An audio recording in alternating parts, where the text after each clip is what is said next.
ओशो कहते हैं, एक गांव में एक अपरिचित फकीर का आगमन हुआ था। उस गांव के लोगों ने शुक्रवार के दिन, जो उनके धर्म का दिन था, उस फकीर को मस्जिद में बोलने के लिए आमंत्रित किया। वह फकीर बड़ी खुशी से राजी हो गया, लेकिन मस्जिद में जाने के बाद जहां कि गांव के बहुत से लोग इकट्ठा हुए थे, उस फकीर ने मंच पर बैठकर कहा, मेरे मित्रों, मैं जो बोलने को हूँ, जिस संबंध में मैं बोलने वाला हूँ, क्या तुम्हें पता है वह क्या है? बहुत से लोगों ने एक साथ कहा, नहीं, हमें कुछ भी नहीं पता। वह फकीर मंच से नीचे उतर आया और उसने कहा, ऐसे अज्ञानियों के बीच बोलना मैं पसंद ना करूंगा, जो कुछ भी नहीं जानते उस विषय के संबंध में जिस पर मुझे बोलना है। उनके साथ कहाँ से बात शुरू की जाए, इसलिए मैं बात शुरू ही नहीं करूंगा। वह उतरा और वापस चला गया। वे सभी लोग बड़े हैरान रह गए। ऐसा बोलने वाला उन्होंने कभी देखा न था। लेकिन फिर दूसरा शुक्रवार आया और उन्होंने जाकर उस फकीर से फिर से प्रार्थना की कि आप चलिए बोल लें। वह फकीर फिर से राजी हो गया और मंच पर बैठकर उसने फिर पूछा, मेरे मित्रों, मैं जिस संबंध में बोलने को हूँ, क्या तुम्हें पता है वह क्या है? उन सारे लोगों ने कहा, हाँ, हमें पता है, क्योंकि नहीं कहकर वे पिछली दफा भूल कर चुके थे। उस फकीर ने कहा, तब फिर मैं नहीं बोलूंगा, क्योंकि जब तुम्हें पता है तो मेरे बोलने का क्या प्रयोजन? नहीं, जब तुम्हें ज्ञात है तो ज्ञानियों के बीच बोलना फिजूल है। वह उतरा और वापस चला गया। उस गांव के लोगों ने बहुत सोच विचार कर यह तय किया था कि अब की बात नहीं, कोई भी नहीं कहेगा। लेकिन हाँ भी फिजूल चली गई। तीसरा शुक्रवार आया। वे सारे लोग फिर उस फकीर के पास गए और उन्होंने कहा, चलिए और हमें उपदेश दीजिए। वह फकीर फिर राजी हो गया। वह मंच पर आकर बैठा और उसने पूछा, मेरे मित्रों, क्या तुम्हें पता है मैं क्या बोलने वाला हूँ? उन लोगों ने कहा, कुछ को पता है और कुछ को पता नहीं है। उस फकीर ने कहा, तब जिनको पता है वे उनको बता दे, जिनको पता नहीं है मेरा क्या काम है? वह उतरा और वापस चला गया। चौथे शुक्रवार को उस गांव के लोगों ने हिम्मत नहीं की कि उस फकीर को फिर से आमंत्रण दे, क्योंकि उनके पास चौथा कोई उत्तर ही ना था। 3 उत्तर थे, तीनों समाप्त हो गए और तीनों व्यर्थ हो गए। अगर आज मैं भी आपसे यह कहूं, तो आपके पास चौथा उत्तर है? चौथा उत्तर क्या हो सकता है? और अगर चौथा उत्तर ना हो तो एक रास्ता तो यह है कि उस फकीर की भांति मैं भी उठूं और चला जाऊं और आपसे कहूं कि बोलने का कोई मतलब नहीं। और या फिर चौथा उत्तर मैं आपको बताऊं, मैं उस फकीर जैसा कठोर नहीं हूं, इसलिए नहीं जाऊंगा। इस संबंध में निश्चिंत रहिए। और चौथा उत्तर क्या हो सकता है, उस संबंध में आज आपसे मैं बात करूंगा। यह चौथा उत्तर ना केवल जो मैं कहूंगा उसे समझने के लिए जरूरी है, बल्कि जीवन के सत्य को जानने के लिए भी वही चौथा उत्तर जरूरी है। परमात्मा की खोज में भी वही चौथा उत्तर जरूरी है। आनंद की तलाश में भी वही चौथा उत्तर जरूरी है। काश उस मस्जिद के लोगों ने वह चौथा उत्तर दिया होता। लेकिन जमीन पर कोई ऐसी मस्जिद या मंदिर नहीं है जहां वह चौथा उत्तर मिल सके, इसलिए वहां भी नहीं मिला। वह चौथा उत्तर क्या है, जो कि यदि दिया गया होता तो वह फकीर उस दिन वहां बोलता और लोगों से अपने हृदय की बातें कहता।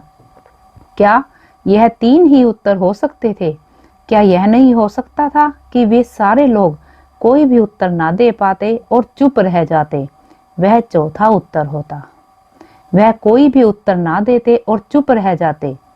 वह चुप रह जाना चौथा उत्तर होता। और जो चुप रह जाने में समर्थ है, वह उस बात को भी समझ सकेगा जो कही जा रही है, और उस जीवन को भी समझ सकेगा जो हमारे चारों ओर मौजूद है। लेकिन हम में से चुप रहने में कोई भी समर्थ नहीं। हम बोलने में समर्थ हैं, लेकिन चुप रहने में समर्थ नहीं। हम शब्दों के साथ खेलने में समर्थ हैं, लेकिन मौन रह जाने में नहीं। और इसलिए शायद हम जीवन को गवा देते हैं, जो जीवन हमारे चारों तरफ मौजूद है, चाहे उसे कोई परमात्मा कहे या और जो जीवन हमारे भीतर मौजूद है, चाहे कोई उसे आत्मा कहे। हम उस जीवन को जानने से वंचित रह जाते हैं क्योंकि हम चुप होने में समर्थ नहीं। जानने के लिए चाहिए साइलेंट माइंड, जानने के लिए चाहिए मौन, जानने के लिए चाहिए एक ऐसा मन जो बिल्कुल चुप हो सके। लेकिन हम बोलते हैं, जागते हैं तब भी और सोते हैं तब भी, किसी से बात करते हैं तब भी और नहीं बात करते हैं तब भी हमारे भीतर बोलना चल रहा है। यह जो निरंतर बोलना है, यह जो निरंतर शब्द है, इन शब्दों में हमारा मन उस सामर्थ्य को खो देता है, उस शक्ति को खो देता है, उस शांति को खो देता है, उस दर्पण को खो देता है जिसमें जीवन को जिया जा सकता है। लेकिन शायद हमें इसका कोई स्मरण भी नहीं है। क्या कभी हमें यह ख्याल आया कि जैसे समुद्र लहरों से भरा है, तूफान में हो, झील लहरों से भरी हो, आंधी आ गई हो, तो उस झील में फिर चांद दिखाई पड़ना बंद हो जाता है? क्या हमारे मन भी निरंतर आंधियों से भरे हुए नहीं हैं? क्या निरंतर उनमें भी शब्दों की हवाएं और शब्दों के तूफान नहीं उठते? क्या कभी एक क्षण को भी वहां शांति होती है? सब मौन होता है, नहीं होता है, और इसके कारण कुछ बात घटित हो जाती है जो हमारे और जीवन के बीच एक दीवार बन जाती है और हम जीवन को नहीं जान पाते।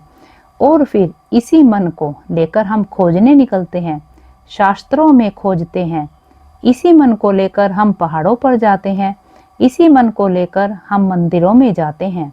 लेकिन मन हमारा यही है जो शब्दों से भरा हुआ है, और कभी हमें यह ख्याल भी पैदा नहीं होता कि यह मन जो इतना ज्यादा भरा हुआ है, जो इतना ज्यादा व्यस्त, इतना शब्दों से दबा है, इतना शोरगुल से भरा है, यह क्या जानने में समर्थ हो सकता है? जानने के लिए इसके भीतर अवकाश कहाँ, स्पेस कहाँ, जगह कहाँ, स्थान कहाँ, जहाँ कोई नया सत्य प्रवेश कर सके, कोई नई बात सुनी जा सके, कोई नया तथ्य देखा जा सके। जगह कहाँ है? मन खाली कहाँ है? मन है भरा हुआ। उस फकीर ने यही उन लोगों से पूछा था, और उनमें से एक भी व्यक्ति इस बात की गवाही ना दे सका कि वह चुप होने में समर्थ है, मौन रह जाने में समर्थ है। और तब उस फकीर ने ठीक ही किया कि उनसे वह कुछ कहने को राजी ना हुआ। उसका कहा हुआ व्यर्थ होता। वहां सुनने वाला कोई मौजूद ही नहीं था। आप यहाँ मौजूद हैं, लेकिन केवल वही सुन पाएगा जो चुप होगा, मौन होगा। और जो अपने भीतर बोल रहा है वह कैसे सुन सकेगा? और जो अपने भीतर बातें कर रहा है उसके भीतर कोई दूसरे शब्द कैसे पहुंच पाएंगे?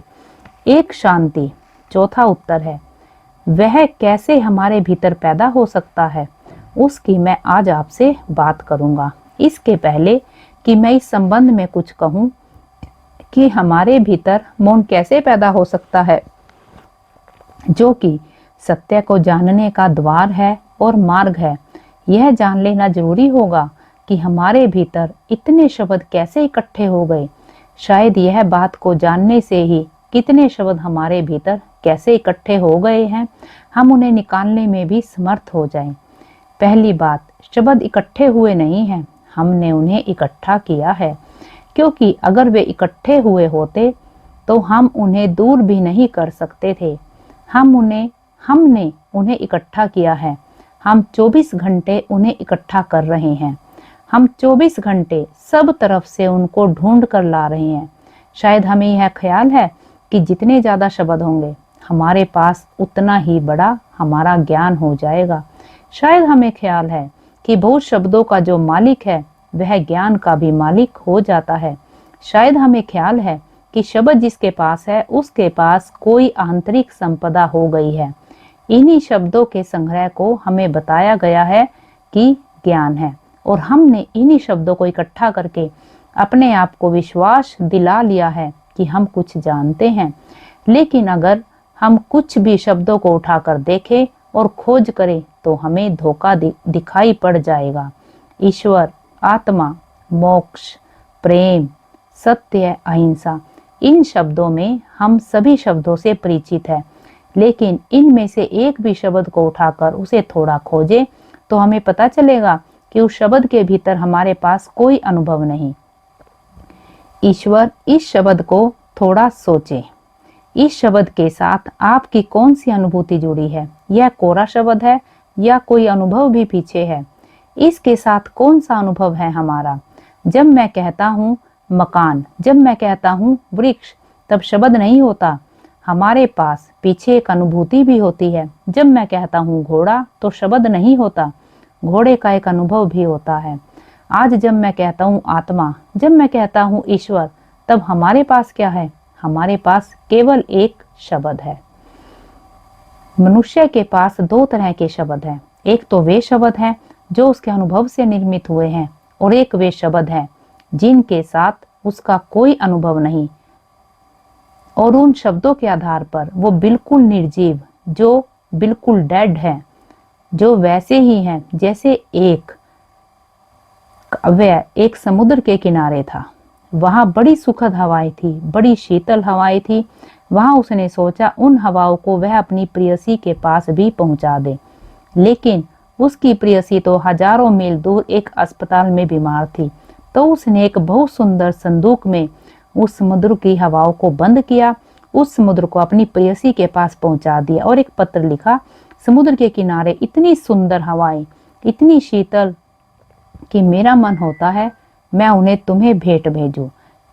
तो इस छोटी सी पेटी में थोड़ी सी हवाएं बंद करके भेज रहा हूँ, तुम उन हवाओं को पाकर प्रसन्न हो जाओगी। लिखना मुझे हवाएं तुम्हें कैसे लगी। वह पेटी पहुंची, उसकी प्रेयसी ने वह पत्र पढ़ा, उस पेटी को खोला, लेकिन उसके भीतर तो कुछ भी नहीं था। समुद्र की हवाओं को पेटियों में नहीं भरा जा सकता।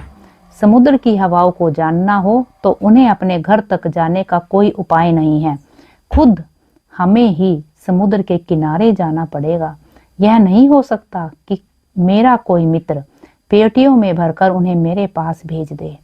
हाँ, यह हो सकता है मैं खुद समुद्र के किनारे जाऊं और जानूं, ताजी हवाओं को पेटियों में भरते ही वे मुर्दा हो जाएंगी। सत्य के किनारे पर जो अनुभव किया जाता है उसे सत्य के किनारे पर ही जाकर अनुभव किया जा सकता है।